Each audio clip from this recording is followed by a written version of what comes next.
উৎফুল্ল হৃদয়ে, কিন্তু আমরা এখানে আজকে আমাদের শোকাহত হৃদয়ে আসতে হয়েছে। এটা আমাদের জন্য অত্যন্ত দুঃখের এবং সাথে সাথে একটা লজ্জার বিষয়। লজ্জার বিষয় এজন্য যে রাষ্ট্র আমাদের ভাইদের নিরাপত্তা নিশ্চিত করতে ব্যর্থ হয়েছে।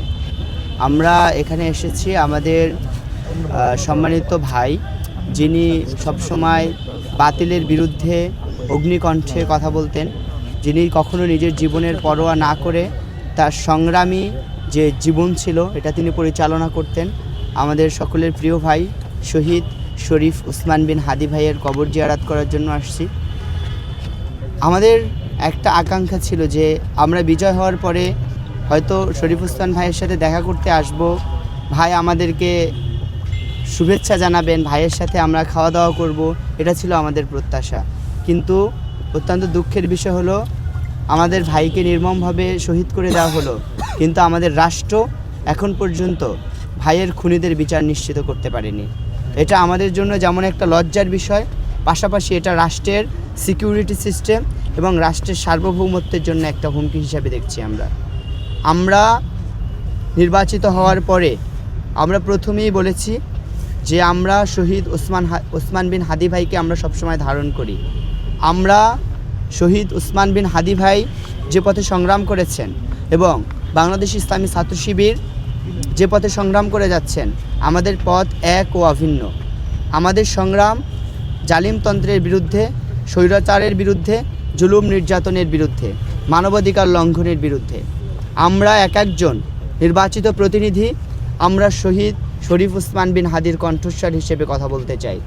আমাদের জীবনের জন্য কিংবা আমাদের সিকিউরিটির বিষয় নিয়ে আমরা মোটেই ভীত সন্ত্রস্ত নই। আমাদের এই জীবন আল্লাহ তাআলা দিয়েছেন, আমাদের আবার চলে যেতে হবে। সুতরাং এটা যদি আমরা অন্যায়ের বিরুদ্ধে কথা বলে আল্লাহর দরবারে সন্তুষ্ট চিত্তে উপস্থিত হতে পারি, এটা আমাদের জন্য হবে সম্মানের। নির্বাচিত হওয়ার পরে আমাদের প্রতিশ্রুতি হলো, আমাদের জগন্নাথ বিশ্ববিদ্যালয় যেহেতু অনাবাসিক বিশ্ববিদ্যালয়, আমাদের সম্মানিত ভাই বোনেরা অধিকাংশ পুরান ঢাকায় থাকেন এবং পুরান ঢাকার আশেপাশের যে এলাকাগুলোতে থাকেন। আমরা চাচ্ছি আমাদের ভাই বোনদের নিরাপত্তা নিশ্চিত করা। আপনারা জানেন বিভিন্ন সময় আমাদের নারী শিক্ষার্থীরা হেনস্থার শিকার হয়, আমাদের ভাইদের উপরে বিভিন্ন সময় জুলুম করা হয়, এগুলোকে আমরা বন্ধ করতে চাচ্ছি। আমাদের টার্গেট আমাদের শিক্ষার্থী ভাই বোনদের নিরাপত্তা নিশ্চিত করা। এজন্য আমাদের স্থানীয় প্রশাসনের সহযোগিতা প্রয়োজন, আমাদের স্থানীয় ব্যক্তিদের প্রয়োজন, সহযোগিতা প্রয়োজন, রাষ্ট্রীয় প্রশাসনের সহযোগিতা প্রয়োজন, বিশ্ববিদ্যালয় প্রশাসনের সহযোগিতা প্রয়োজন এবং ঢাকা শহরে যারা প্রভাবশালী ব্যক্তিবর্গ রয়েছেন, যারা এই কাজে আমাদের সহযোগিতা করবেন, আমরা সবাইকে সাথে নিয়ে একসাথে আমাদের ভাইদের বোনদের নিরাপত্তা নিশ্চিত করতে চাই। জগন্নাথ বিশ্ববিদ্যালয় অনেক সমস্যা সংকুল একটা ক্যাম্পাস। এই ক্যাম্পাসের সমস্যাগুলো বলা শুরু করলে আসলে এটা শেষ হবে না। আমরা চাই আমাদের নির্বাচনে যারা অংশগ্রহণ করেছে, যে সকল প্যানেল যে ভাই বোনেরা ছিলেন এবং বিভিন্ন রাজনৈতিক ব্যক্তিবর্গ যারা জগন্নাথ বিশ্ববিদ্যালয়ে আছেন, সবাইকে নিয়ে একসাথে কাঁধে কাঁধ মিলিয়ে আমরা এতদিন যেভাবে জগন্নাথ বিশ্ববিদ্যালয়ের স্বার্থে কথা বলেছি, কাজ করেছি, ঠিক তেমনইভাবে আমরা আবার একসাথে কাজ করে আমাদের জগন্নাথ বিশ্ববিদ্যালয়কে সামনের দিকে নিয়ে যাব ইনশাআল্লাহ।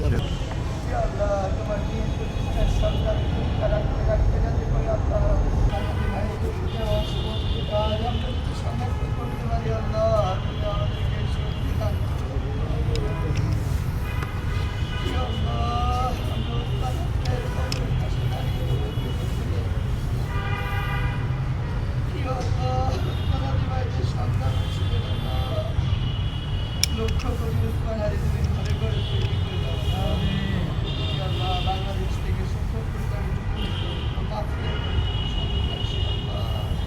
সব কিছু যাতে আমরা বিলীন করতে পারি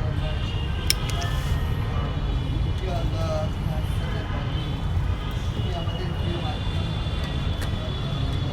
বাংলাদেশের স্বাধীনতার সার্বভৌমত্ব নিয়ে সকল আমাদের দেশের মানুষ, আমাদের ইমান, আমাদের স্বাধীনতা, আমাদের সার্বভৌমত্ব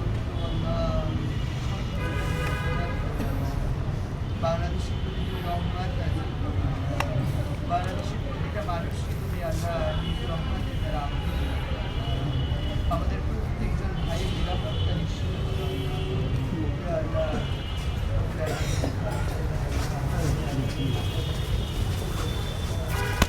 আমার ফোন আর বুম ওখানে রাখতে আসতেছে।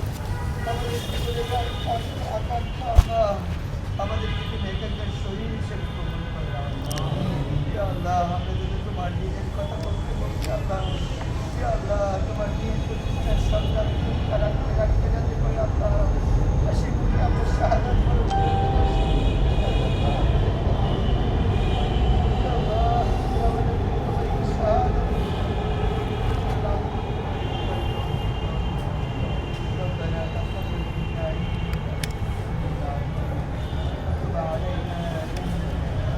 টিভি ক্যামেরা পার্সন কি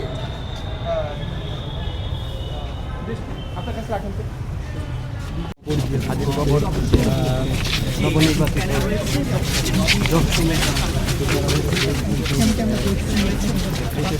এবং